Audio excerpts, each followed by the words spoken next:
my body, move my body, move my body.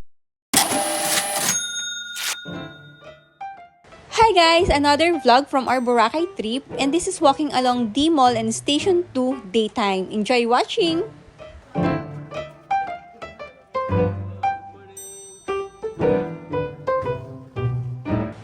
So from our hotel, naglakad ng ulit kami guys going front beach kasi ang aming activity for this morning is maliligo lang kami, and after that saka kami pupunta ng D-Mall. So dito guys, going front beach, napakarami yung streets na pwede nyong daanan, and ito yung napili naming daanan kasi ito yung pinakamalapit dun sa hotel namin. And as you can see, meron dito mga different kinds of hotels and restaurant, pero marami pa ring mga residential areas.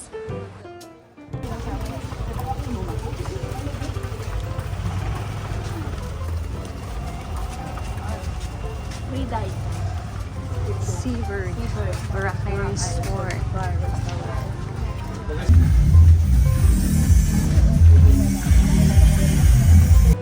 Like in Bohol, napakarami ng mga hotels and restaurant, pero ang dami pa ring mga bagong establishments na ginagawa.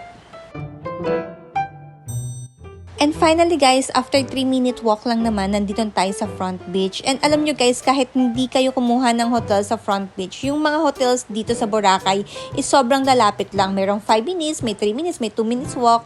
And may enjoy nyo rin naman yung pagpunta dun sa, or yung way going sa front beach kasi marami kayong makikita. So around 10 a.m. in the morning, ganito yung situation sa Boracay. So merong mga closed and open na restaurant, and yung mga tao hindi pa ganun ka-crowded. So ayun guys, meron kayong time para tumambay, o marami pa kayong places para tambayan. And tatahimik muna ako guys for a moment kasi gusto kong ma-feel ninyo kung gaano kakalmado and kaganda ang Boracay.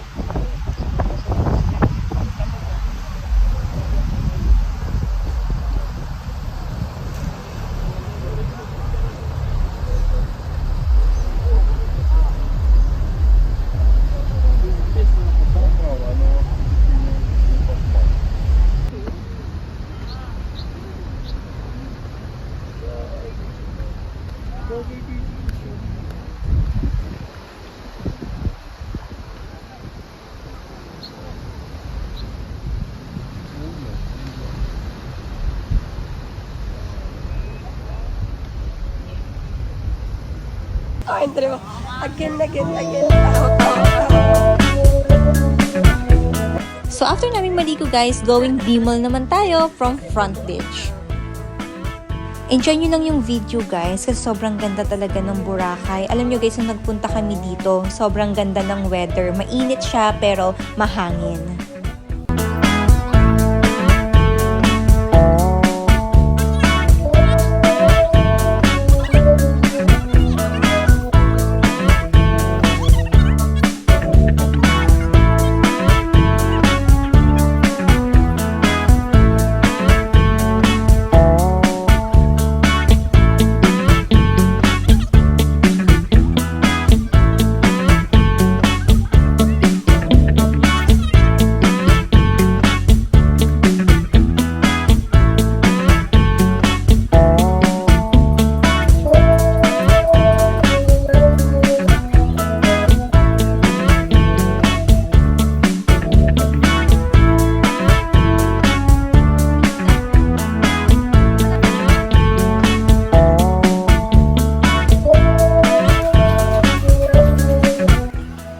Guys, start na tayo maglakad sa loob ng D-Mall. Hala, ang dami ng mga tao sa mga restaurants kasi lunch na to guys. So naghahanap na rin kami kung saan kami kakain.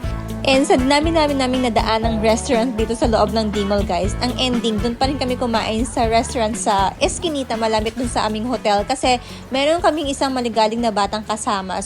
So alam nyo na guys na ang travel na ito ay family edition. So 11 adults and 2 kids kami nagpunta ng Boracay. So magkakaroon ako ng another vlog about travel expenses, kung magkano nga ba yung nagastos namin lahat-lahat going dito sa Boracay. But for now, i-enjoy muna natin guys ang walking along D-Mall.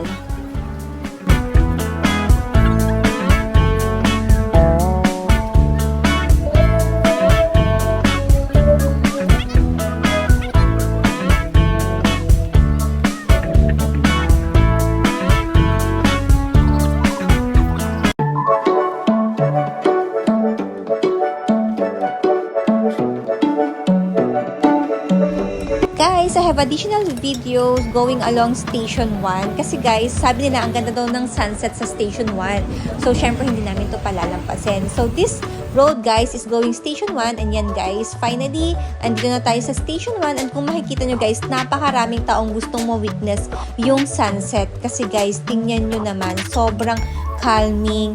Tapos malapit pa siya dun sa popular na grotto dito sa Boracay. So, ayun guys, in-experience lang namin yung sunset. Nagtigil kami dito for how many minutes and after that, naglakad-lakad lang ulit kami.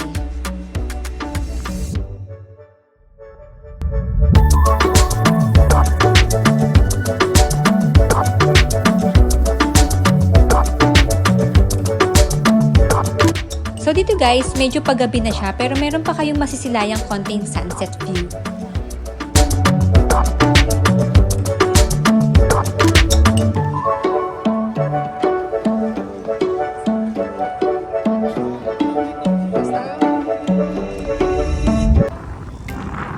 And another additional video guys, showing with you naman yung back beach ng Boracay. So, andito kami ng 5:30 AM in the morning para ma-witness naman yung sunrise.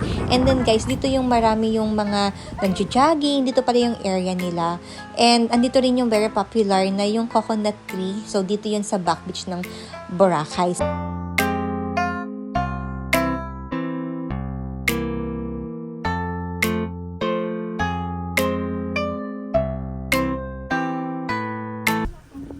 At sa hindi matapos na pamimili ng pasalubong guys, andito kami ng 8 AM sa D-Mall. May mga bukas ng souvenir shops and yun, may mga pahabol pa kaming pamimili bago kami umuwi nitong araw na to. So ayun guys, that's it for today's video. See you on my next vlog. Thank you for watching.